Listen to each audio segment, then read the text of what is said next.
Students, welcome to our channel. तो आज हम सॉल्व करेंगे बेसिक मैथ्स गाला पेपर 3 का सेक्शन सी और सेक्शन डी भी आपको यहाँ पर प्रोवाइड हो जाएगा। तो आप हमारे चैनल को जरूर सब्सक्राइब कर लीजिए। बोर्ड पॉइंट ऑफ व्यू से गाला बहुत इंपॉर्टेंट है, तो आप सब इसका सॉल्यूशन जरूर करना और ये वीडियो अपने फ्रेंड्स के साथ भी शेयर करना। और अगर आप बोर्ड एग्जाम की तैयारी अच्छे से करना चाहते हैं तो आप हमारे कोर्स में भी ज्वाइन हो सकते हैं। हमारा कोर्स ऐप में है और ऐप की लिंक आपको डिस्क्रिप्शन में मिल जाएगी। चलिए स्टार्ट करते हैं आज का बेसिक मैथ्स गाला पेपर 3 सेक्शन सी।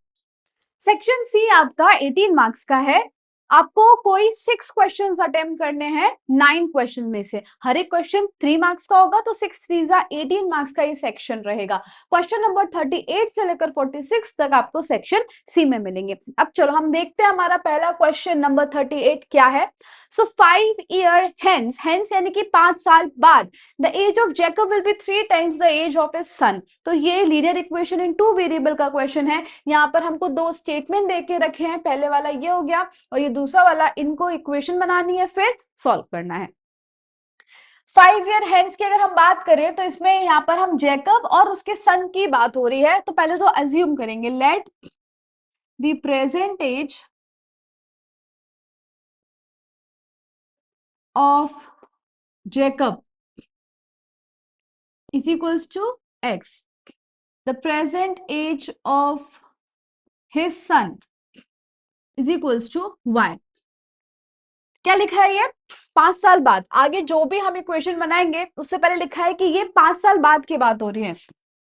तो आफ्टर 5 years, 5 साल बाद क्या होगा कि जैकब और उसका सन दोनों ही 5-5 साल बड़े हो जाएंगे। तो हो जाएगा x+5 और जो सन है वो हो जाएगा y+5। इतना समझ में आया?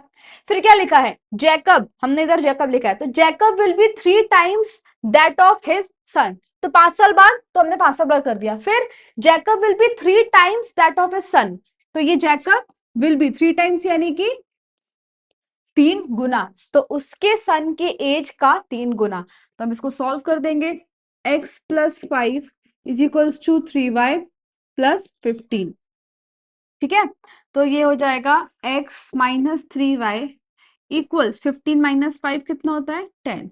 पहली इक्वेशन बन गई।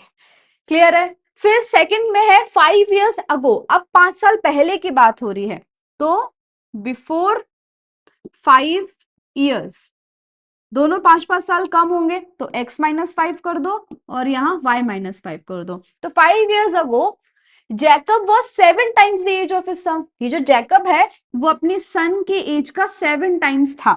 तो हो गया x - 5 इक्वल 7y - 7 5 35।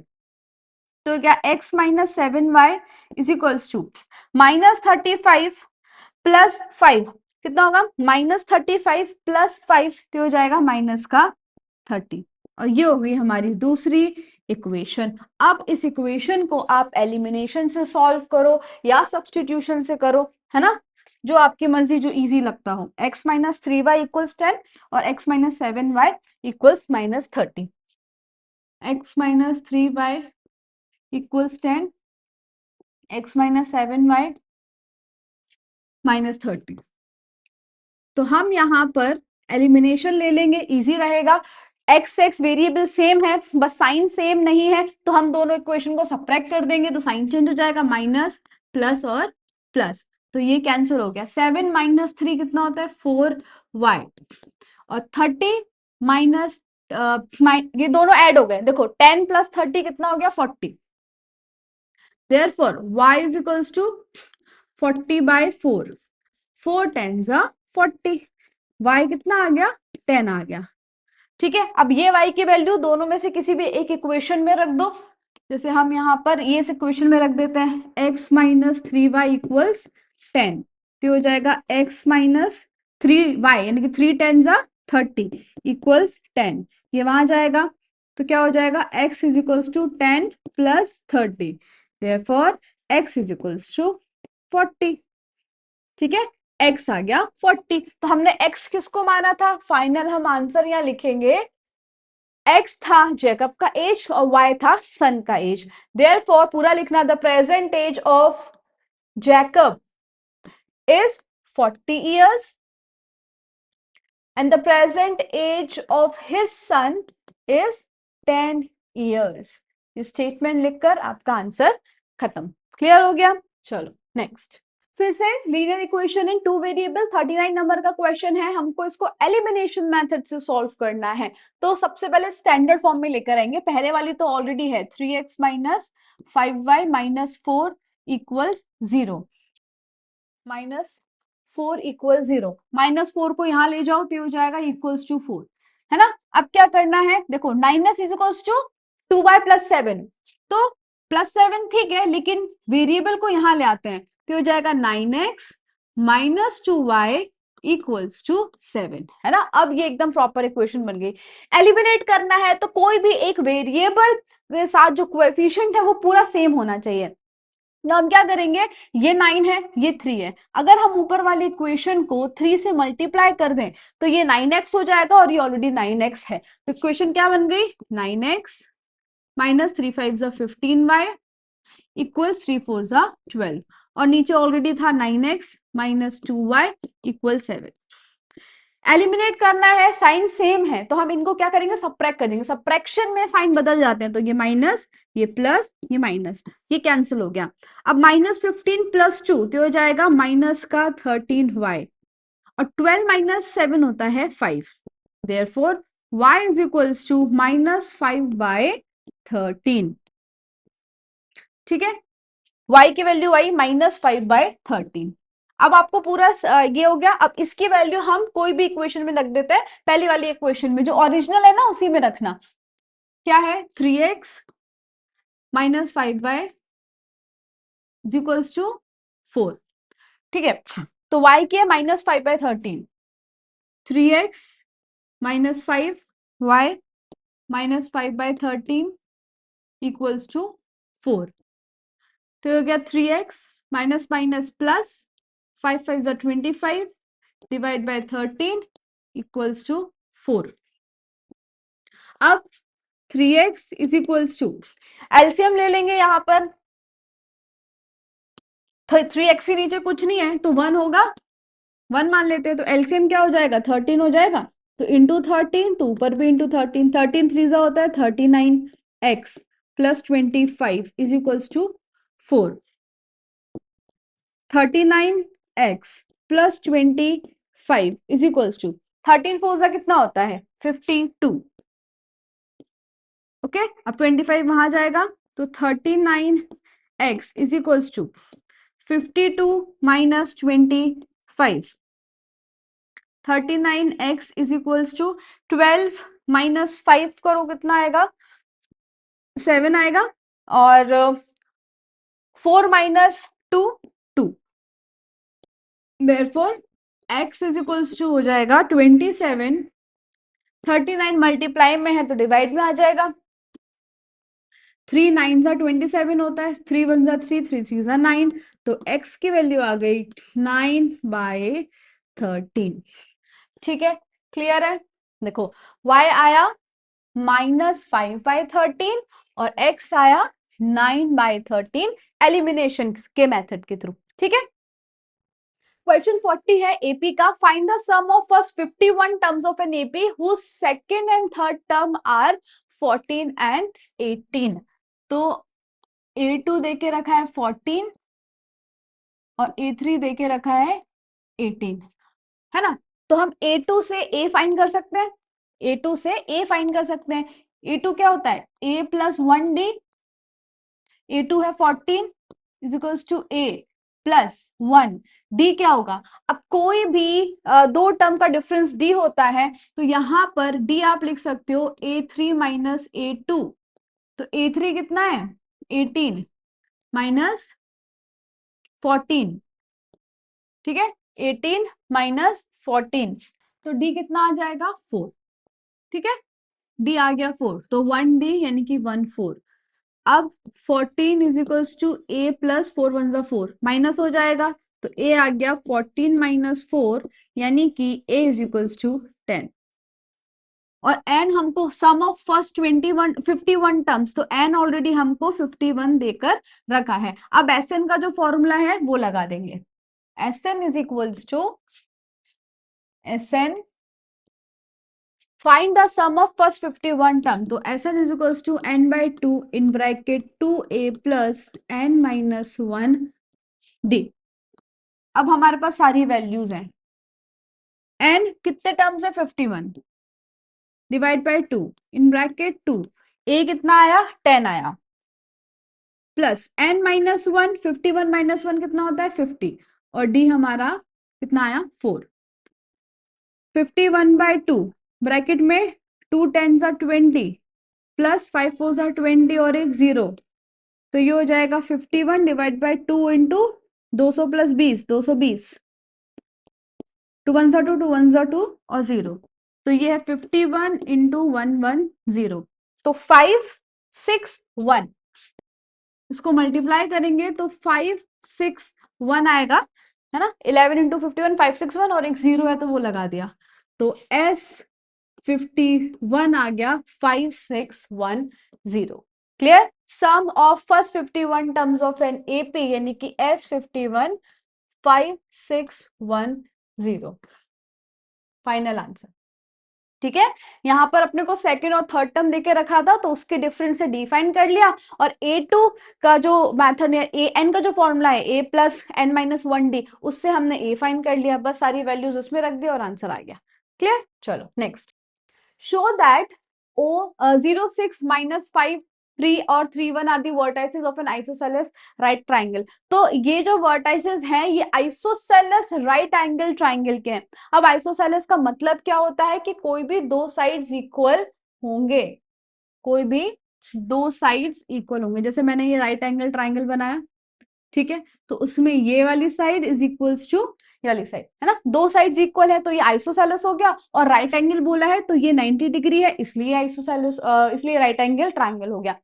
अब दो प्रॉपर्टी देखें, आइसोसेलेस का दो साइड्स इक्वल, और राइट एंगल का क्या होता है, अगर हम इसको ए बी सी नाम दे दें, ठीक है, तो A C square is equals to A B square plus B C square.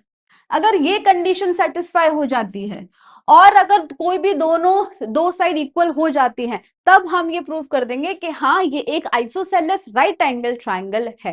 Clear. तो अब हमको क्या करना पड़ेगा, उसके लिए डिस्टेंस फाइंड करना पड़ेगा। तो ये ए, ये बी और ये सी, इस तरीके से अगर हम देखें तो डिस्टेंस का फॉर्मूला होता है under root x2 minus x1 whole square plus y2 minus y1 whole square. ठीक है, अब ये जो नाम है हम उसके हिसाब से देंगे जो डिस्टेंस आएगा, क्योंकि हाइपोटेन्यूस जो होता है ना वो सबसे लंबी साइड होती है। तो देखते हैं किसका आता है।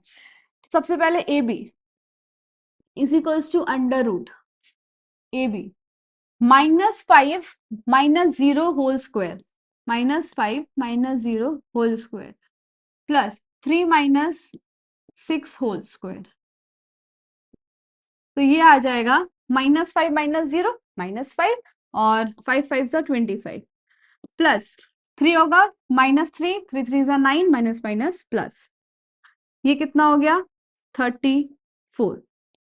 ए बी कितना आया अंडर रूट 34। अब बी सी देख लेते हैं, B C is equals to under root 3 minus minus 5, 3 minus minus 5 whole square plus 1 minus 3 whole square.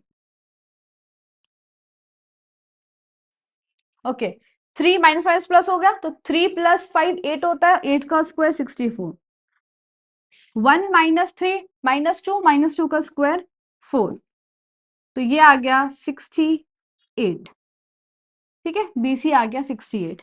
अब क्या बचा ए सी, तो A C is equals to under root 3 minus 0 whole square plus 1 minus 6 whole square, 3 minus 0 3 3 3 सा 9 plus 1 minus 6 minus 5 minus minus plus 5 5 सा 25, तो A सी आ गया under root 34।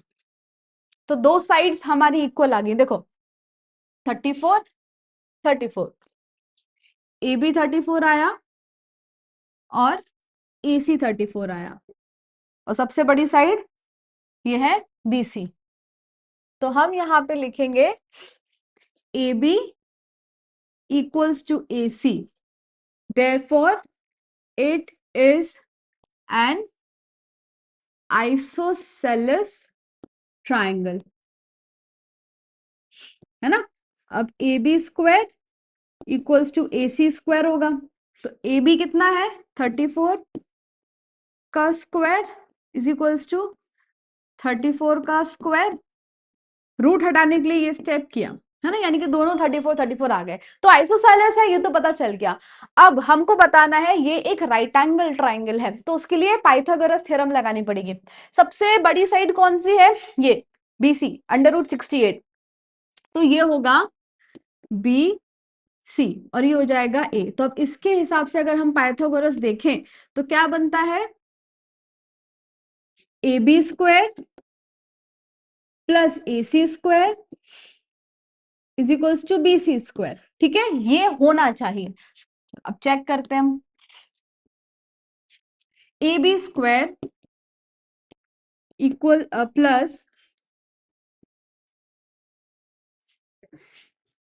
Plus AC square is equals to BC square.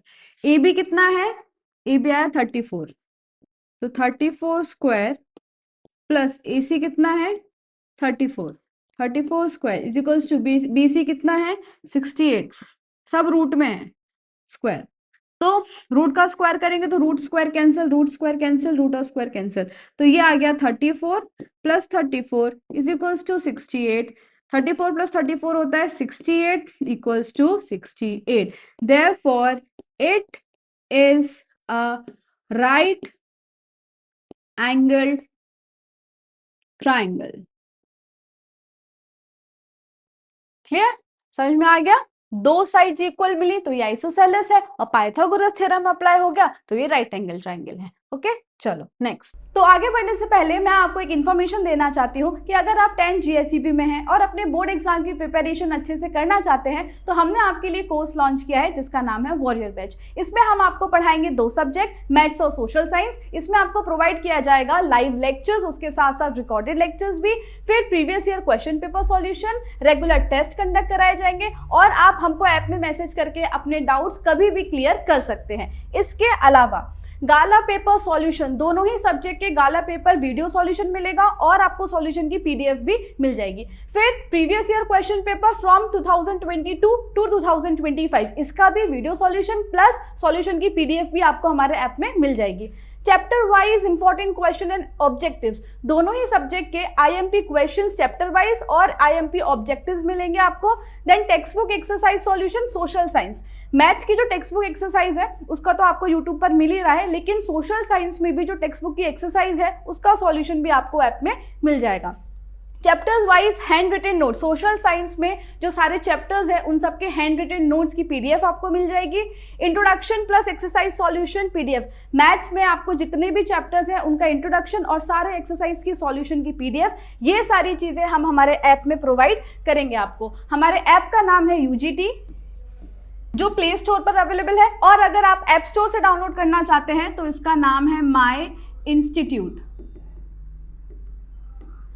तो आज ही हमारे app को download कीजिए और कोर्स परचेज कीजिए। All the best. Question number 42 है, find the ratio in which the line segment joining A and B is divided by x axis. अगर x axis divide हो रहा है तो समझ लो y 0 है, अगर y एक्सिस से डिवाइड हो रहा है तो उस टाइम पर x 0 हो जाएगा। जैसे ये अपना ग्राफ है और अगर कोई लाइन ऐसी बनी है ना, तो ये लाइन को x एक्सिस ना डिवाइड कर रहा है इतने हिस्से में, है ना, तो इस पॉइंट पर जो y है वो क्या है 0 है, इसलिए अगर x एक्सिस डिवाइड कर रहा है तो y कोऑर्डिनेट हो जाएगा 0। तो लाइन बनाते हैं, ये A ये B, A के कोऑर्डिनेट है 1 -5, B के कोऑर्डिनेट है -4 और 5। ठीक है, अब कुछ जो लाइन डिवाइड कर रहा है वो उसका नाम दे देते हैं P, क्योंकि x एक्सिस से डिवाइड हो रही है तो y क्या हो जाएगा 0 हो जाएगा। तो हमको इसके कोऑर्डिनेट भी फाइंड करने हैं और किस रेशियो में ये लाइन को डिवाइड किया है वो भी फाइंड करना है। तो रेशियो वाला जो फॉर्मूला है वो लिख देते हैं, Pxy is equals to m1 x2 plus m2 x1 divide by m1 plus m2 और m1y2 plus m2y1 divide by m1 plus m2। ठीक है, ये हो गया फॉर्मूला। अब यहाँ पर हमको m1 इस टू m2 फाइंड करना है, रेशियो फाइंड करना है। तो देखो क्या होता है, ये पूरा x कोऑर्डिनेट है जो कि इसके बराबर होगा, ये पूरा y कोऑर्डिनेट है जो कि यहाँ के y के बराबर होगा। अब हमको पता है p x पता नहीं पर y क्या है, 0 है, यानी कि y कोऑर्डिनेट क्या है, 0 है। इसका मतलब ये जो पूरा y है वो क्या हो जाएगा, 0 हो जाएगा। समझ में आया? तो हम सिर्फ इतना हिस्सा लेकर चलेंगे क्योंकि हमारे पास y कोऑर्डिनेट की वैल्यू है जो कि क्या है, 0 है। तो इसलिए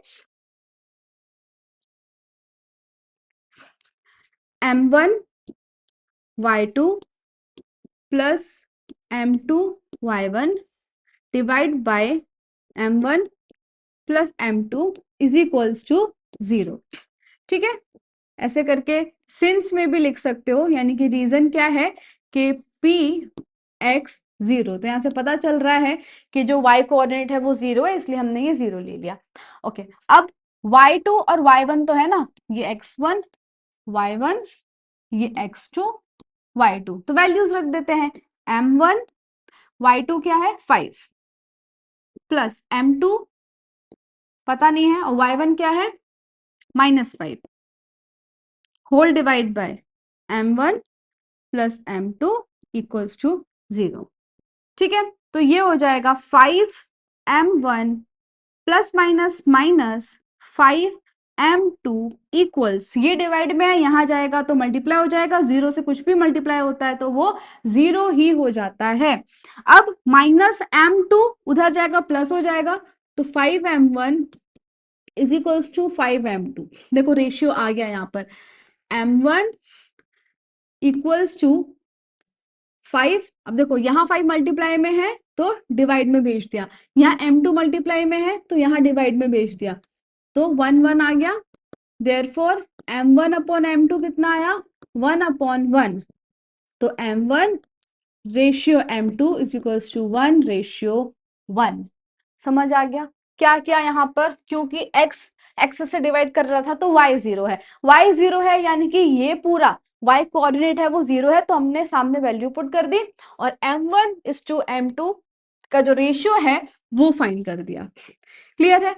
अब आप क्या कर सकते हो, यहाँ पे दो तरीके हैं इसको सॉल्व करने के। अगर रेशियो 1:1 है, मतलब ये जो पॉइंट है ये इस लाइन को दो इक्वल पार्ट में डिवाइड कर रहा है ना, ये भी कह सकते हैं कि ये जो पॉइंट है ये मिड पॉइंट है ए बी का, तो डायरेक्ट मिड पॉइंट का फॉर्मूला लगाओ और वैल्यूज फाइंड कर दो। ठीक है, अगर ऐसा नहीं करना है तो सिर्फ, क्योंकि y तो 0 हमको पता ही है, सिर्फ x कोऑर्डिनेट फाइंड करना है, तो इस वाले फॉर्मूले में हम क्या करेंगे, m1 और m2 की वैल्यू रख देंगे तो भी x आ जाएगा। क्लियर? तो हम वैल्यू रख देते हैं क्योंकि m1 m2 हमने फाइंड किया है। तो x कोऑर्डिनेट के लिए m1 x2 plus m2 x1 m1 plus m2, m1 1 है, x2 कितना है, -4 प्लस m2 1 है और x1 है 1 डिवाइड बाय 1 प्लस 1, ये हो गया 4 -4 plus 1, -4 plus 1 divide by 1 plus 1 2, -4 plus 1 कितना होता है, -3, हो जाएगा -3/2। ओके, तो x कोऑर्डिनेट आया -3/2। तो हमारा फाइनल आंसर, हमको यहाँ दो क्वेश्चन पूछे थे कि रेशियो क्या होगा, तो रेशियो इज 1:1, और जो पॉइंट इस लाइन को डिवाइड कर रहा है उस पॉइंट की कोऑर्डिनेट्स क्या हो जाएंगे, -3/2 और 0। क्लियर? समझ में आया पूरा? दो दो तरीके से इसको सॉल्व किया जा सकता है, वो मैंने आपको बता दिया, और जो क्वेश्चन पूछे हैं उसको अलग अलग लास्ट में आपको मेंशन कर देना है। ओके, चलो नेक्स्ट क्वेश्चन नंबर 43 है प्रूव दैट का question. Prove that tangents drawn at the end of the diameter of a circle are parallel. तो ये प्रूफ करना है कि ऐसे ये डायमीटर है, तो डायमीटर के एंड पर जो हम टेंजेंट्स बनाते हैं वो एक दूसरे के पैरेलल होते हैं, ये हमको प्रूव करना है। ठीक है, तो प्रूफ में सबसे पहले ये तो अपना सेंटर हो गया O, ठीक है, और क्या क्या लिखेंगे वो देख लो। A circle with centre O, हमको एक सर्कल देके रखा है जिसका सेंटर ओ है और डायमीटर है ए बी, ठीक है, ऐसा लिखना है। और जो टेंजेंट ए पर, ए से जा रहा है वो है पी क्यू, और जो टेंजेंट बी पर, बी से जा रहा है वो है आर एस। पूरा हमने डायग्राम को लेबल कर दिया है ना। नेक्स्ट क्या लिखेंगे, टू प्रूव, हमको क्या प्रूव करना है कि P Q is parallel to R S. Clear. अब प्रूफ करेंगे कैसे वो देखो, यहां पर जो एंगल ओ ए पी है, एंगल ओ ए पी है वो 90 डिग्री होगा। क्यों? क्योंकि radius is perpendicular to the tangent. तो यहां पे लिखेंगे since P Q is a tangent at point A, therefore OA perpendicular to PQ, क्योंकि radius is perpendicular to tangent, ये थ्योरम है इसलिए ये क्या होगा, परपेंडिकुलर होगा। अगर परपेंडिकुलर है तो ये वाला जो एंगल है O A P, angle O A P is equals to 90 degree. ठीक है, समझ में आया पहला। अब similarly RS is a tangent at point B. RS is a tangent at point B. ठीक है, therefore OB perpendicular to RS. Therefore OB perpendicular to RS, यहाँ पे भी रीजन हम लिखेंगे कि radius is perpendicular to tangent होता है। ठीक है, चलो नाम दे दो, ये है ए बी, ये पी क्यू, ये आर एस, और ये है सेंटर ओ। यहाँ पे ये हमने बता दिया 90 डिग्री, और यहाँ पे ये बोलेंगे ये 90 डिग्री है। देयरफॉर एंगल, ये परपेंडिकुलर है तो एंगल ओ बी एस क्या होगा, ये भी 90 डिग्री होगा, है ना। ये इक्वेशन सेकेंड। अब दोनों ही इक्वेशन इक्वल्स टू 90 है, तो फ्रॉम इक्वेशन 1 एंड 2 हमको क्या मिला कि angle O A P is equals to angle O B S, जिनको हम क्या लिख सकते हैं, अब इस लाइन को थोड़ा एक्सटेंड कर दो तो ओ ए पी को हम बी ए पी भी लिख सकते हैं, है ना। तो also angle B A P equals to O B S को हम ए बी एस भी लिख सकते हैं, एंगल ए बी एस, ये दोनों इक्वल हो गए, है ना। Now therefore for two lines, for lines A B and line कौन सी है, पी क्यू और आर एस, हाँ, for lines P Q R S and transversal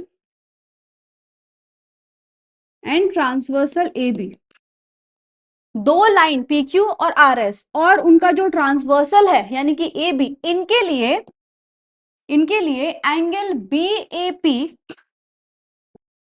is equals to angle A B S, जो कि एक ऑल्टरनेट इंटीरियर एंगल के pairs हैं। देखो, एक इस साइड एक इस साइड, ऑल्टरनेट इंटीरियर एंगल के पेयर हैं, ऑल्टरनेट इंटीरियर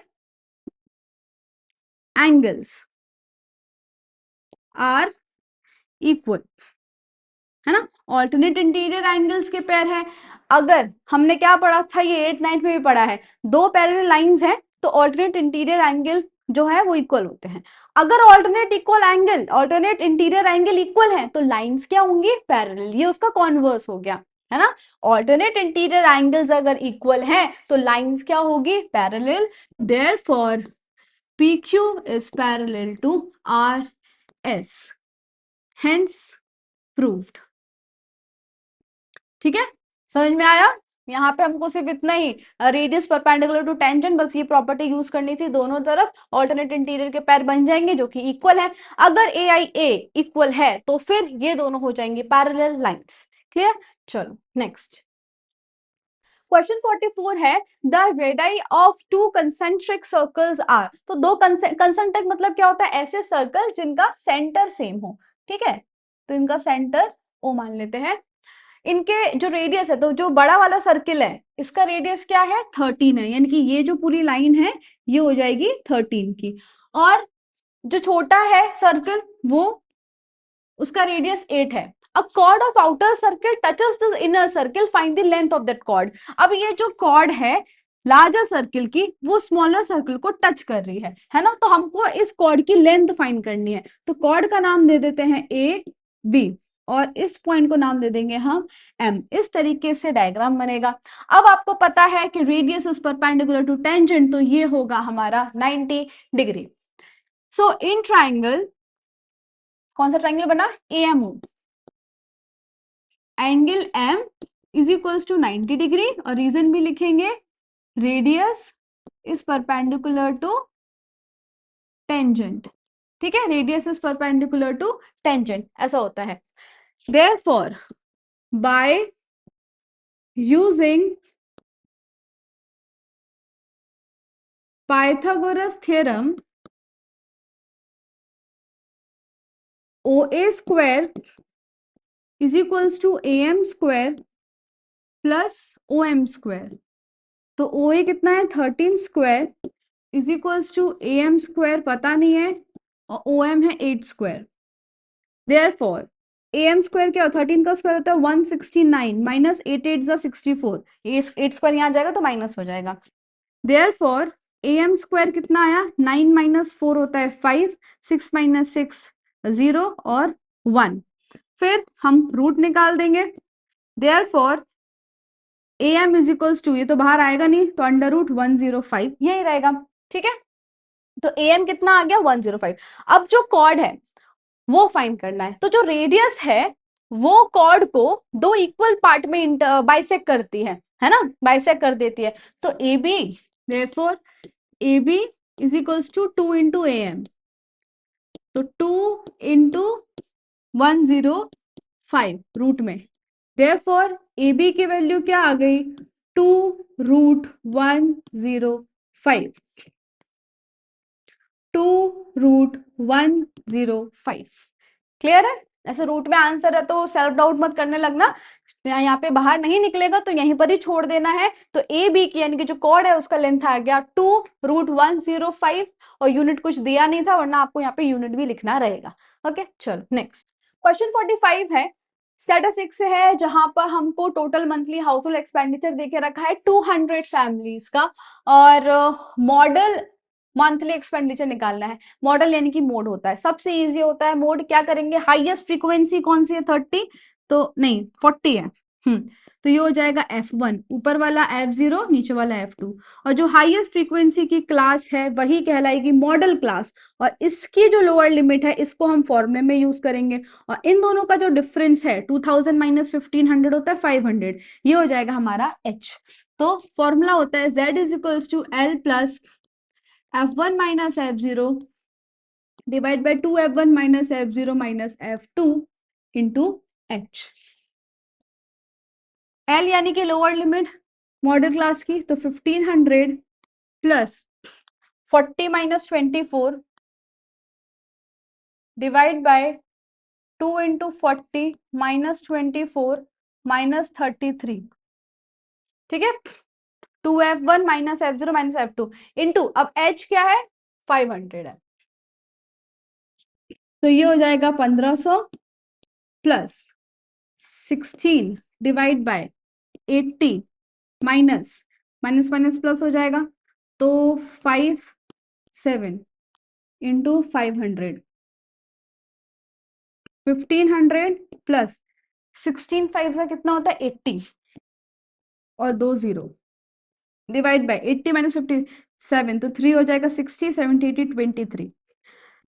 एलसीएम नहीं लेना है, इसको डिवाइड करेंगे, जो आंसर आएगा उसके हिसाब से ही फिर उसमें ऐड कर देंगे, एलसीएम लेके नहीं करेंगे, इसको अलग से डिवाइड करेंगे। तो 8000 डिवाइड बाय 23, 4 से करें तो कितना हो जाएगा, 4 3 12, 4 2 4 से ज्यादा हो रहा है तो 3, 3 3 ज़ा 9, 3 2 ज़ा 6, 10 माइनस 9 होगा 1 और ये भी हो जाएगा 1, फिर 0, 5 3 ज़ा 15, 5 2 ज़ा 10 और 1 11, तो 1 1 5 ज्यादा हो रहा है तो 4 से, 4 3 ज़ा 12, 4 2 ज़ा 8 और 1 9, ठीक है। तो 10 माइनस 2 कितना होता है 8 और 10 माइनस 9 1, फिर से 0 उतारा तो 23 इंटू 6 करेंगे, 6 3 ज़ा 18, 6 1 6 12 और 1 30, कम है 23 7 ज़ा 7 3 ज़ा 21, 7 2 ज़ा 14, 15 16, 161, 23 8 ज़ा 8 3 ज़ा 24, 8 2 ज़ा 16, 16 17 18, 184 तो ज्यादा हो रहे हैं, यानी कि 7 से 23 7 ज़ा 161, 10 माइनस 1 9, 7 माइनस 6 1, ओके। अब तो कुछ बचा ही नहीं तो यहाँ 0 लगा दो, ये हो गया 190, ठीक है 190। 23 8 ज़ा 184 होता है, तो 23 8 ज़ा 184, 10 माइनस 6, 10 माइनस 4 हो जाएगा 6, अब 6 ही बचा, फिर एक 0, फिर 2 से जाएगा, 2 3 ज़ा 6, 2 2 ज़ा 4 4 1, अब आगे करने की जरूरत नहीं है, 347.82 तक हम आ गए, तो 1500 प्लस 347.82, हमारा मोड आ जाएगा 347, यानी कि 18, 1500 प्लस 347 हो जाएगा 1847.82, 1847.82, ठीक है, क्लियर है। मोड आया 1847.82। अब हमेशा क्या करना है, इन दोनों को डिवाइड करके जो आंसर आए फिर ऐड करना है, एलसीएम नहीं लेना है, क्लियर है। Next question 46, last question is exercise का। 2 डाइस, एक रेड है, एक ब्लू है और एक ग्रे है, उसको थ्रो किया है। तो जब भी 2 डाइस को थ्रो किया जाता है तो टोटल आउटकम कितने होते हैं। देखो डाइस के कितने फेस होते हैं 6, और कितने डाइस थ्रो किए हैं 2, तो 6 6 36 जो है वो होगा हमारा टोटल आउटकम्स, ठीक है। लिखते हैं, सारे आउटकम्स लिखने रहेंगे, उसके भी मार्क्स होते हैं। तो 1 1 1 2 1 3 1 4 1 5 1 6, फिर 2 की लाइन चलोगी, 2 1 2 2 2 3 2 4 2 5 2 6, फिर 3 1 3 2 3 3 3 4 3 5 3 6, फिर 4 1 4 2 4 3 4 4 4 5 4 6, फिर 5 1 5 2 5 3 5 4 5 5 5 6 6 1 6 2 6 3 6 4 6 5 और 6 6, इस तरीके से पूरे कितने 36 आउटकम हो गए। अब देखते हैं क्वेश्चन क्या पूछ रहा है ये। What is the probability that the sum of two numbers appearing on the top of the die is 8? तो पहला है कि sum is 8, 8 आना चाहिए सम, तो कब कब आएगा 6 + 1 7, तो यहाँ पे तो नहीं आ रहा है, ये आ जाएगा 2, 6 + 2 8, 5 + 3 8, 4 + 4 8, 5 + 3 8, 6 + 2 8, 1 2 3 4 5, तो P 8 हो जाएगा 5/36, ठीक है, पहला आंसर। दूसरा है कि सम होना चाहिए 13, सम इज 13। एक बार बताओ, सबसे बड़े नंबर जो है 6 और 6, तो 6 + 6 12 होता है, तो सम 13 हो ऐसा पॉसिबल ही नहीं है, तो 0/36, तो इसका आंसर हो गया 0, क्लियर, सम 13 पॉसिबल नहीं है। तीसरा है लेस देन या इक्वल्स टू 12।